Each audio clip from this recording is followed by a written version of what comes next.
আসসালামু আলাইকুম, আশা করি তোমরা সবাই ভালো আছো। আমি তোমাদের নবম শ্রেণীর ইংলিশ সেকেন্ড পেপারের কমপ্লিট সেন্টেন্স নিয়ে আলোচনা করতে যাচ্ছি। গত সপ্তাহ আমি 5টা সেন্টেন্স পড়েছিলাম। আজকে এখানে আমি একটা প্রথমে সেন্টেন্স লিখছি, তোমরা দেখতেছো, হি প্রিটেন্ড অ্যাসিড, সে বান্দরে যেন সে ধনী লোক ছিল। হি অয়ার এ রিচ ম্যান।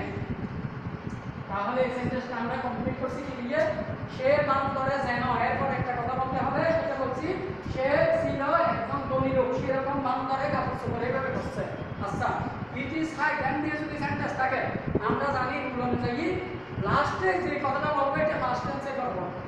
আর এটার অর্থ হচ্ছে এখন জরুরি সময়। ইট ইজ হাই টাইম, এখন জরুরি সময় আমার স্কুলে যাওয়ার।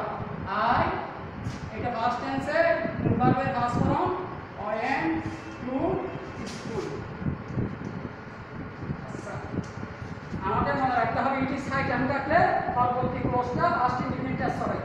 ওয়াক স্লোলি, ধীরে ধীরে হাঁটো। লেস যুক্ত ইনকমপ্লিট সেন্টেন্সকে কমপ্লিটিং করার নিয়ম হচ্ছে এখানে একটা সূত্র হবে এবং এটার অর্থ দিয়ে আমরা বলবো লেস অর্থ নতুবা, হাঁটো আস্তে আস্তে, নতুবা তুমি পড়ে যাবে। You should fall down. আচ্ছা, তাহলে আমাদের মনে রাখতে হবে এটা লেস থাকলে এখানে ইউ শুড ব্যবহার করতে হবে। আচ্ছা, এখানে আগে শূন্যস্থান, লাস্টে একটা ক্লজ দিয়েছে, তুমি পারো না সাফল্য করতে। তুমি পারো না সাফল্য করতে কি বলবো আমরা? কঠোর পরিশ্রম ছাড়া।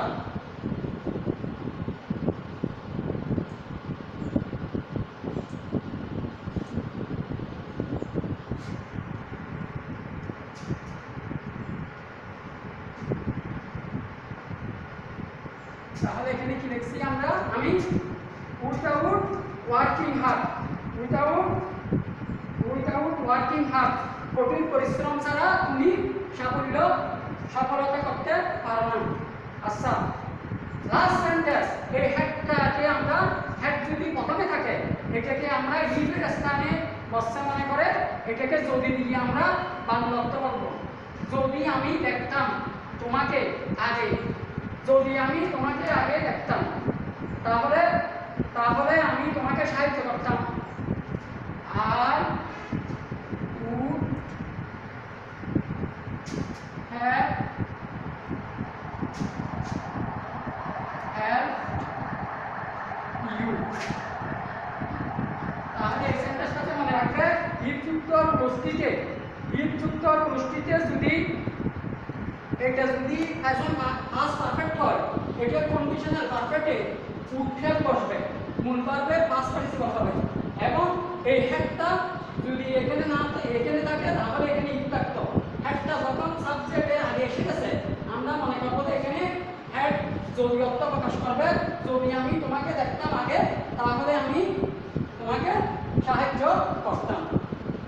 তাহলে সেন্টেন্সগুলো আরেকটু হালকা করে বলে যাচ্ছি, মনোযোগ সহকারে শুনো। সে বান্দরে যেন, এরকম একটা কথা বলবো।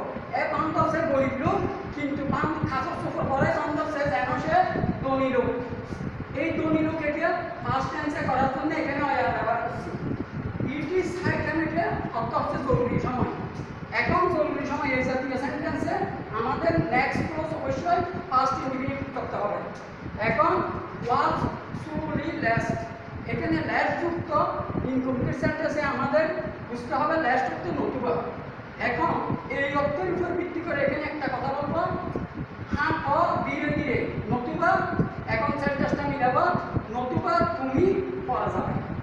এখন লেস থাকলে এখানে আমাদের শুড অবশ্যই ব্যবহার করতে হবে, তারপর মেইন ভার্বের প্যাসিভ। এখন এখানে যেহেতু ক্লজ কালিকার আগে দিছে, আগে আমরা এটা পরে দেখি, তুমি সাফল্য লাভ করবে না। তাহলে এখানে এমন একটা কথা বলতে হবে, এমন একটা কাজ ছাড়া তুমি সাফল্য লাভ করবে না। এই জন্য আমরা দেখছি কঠোর পরিশ্রম ছাড়া সাফল্য লাভ করবে না। প্রিপজিশনের পরে মেইন ভার্বের সাথে আইন যোগ করছি। এখানে হ্যাড যখন প্রথমে আসে আমাদের বুঝতে হবে এটা ইফের অর্থ প্রকাশ করবে, ইফের জায়গায় আসছে সেহেতু আমরা বলবো যদি আমি তোমাকে দেখতাম আগে, তাহলে এটা যেহেতু ফার্স্ট পারফেক্ট টেন্স, এটাকে বলি আমরা ইংরেজি গ্রামারে থার্ড কন্ডিশনাল। থার্ড কন্ডিশনালে ইফযুক্ত ক্লোজটি ফার্স্ট পারফেক্ট টেন্স হলে পরবর্তী ক্লোজটি কন্ডিশনাল পারফেক্ট টেন্সে উৎক্ষেপ বসবে। এই জন্য উৎক্ষেপ বসেছি, মেইন ভার্বের ফার্স্ট পার্টিসিপল করছি, তারপর আমরা একটা অবজেক্ট লিখছি।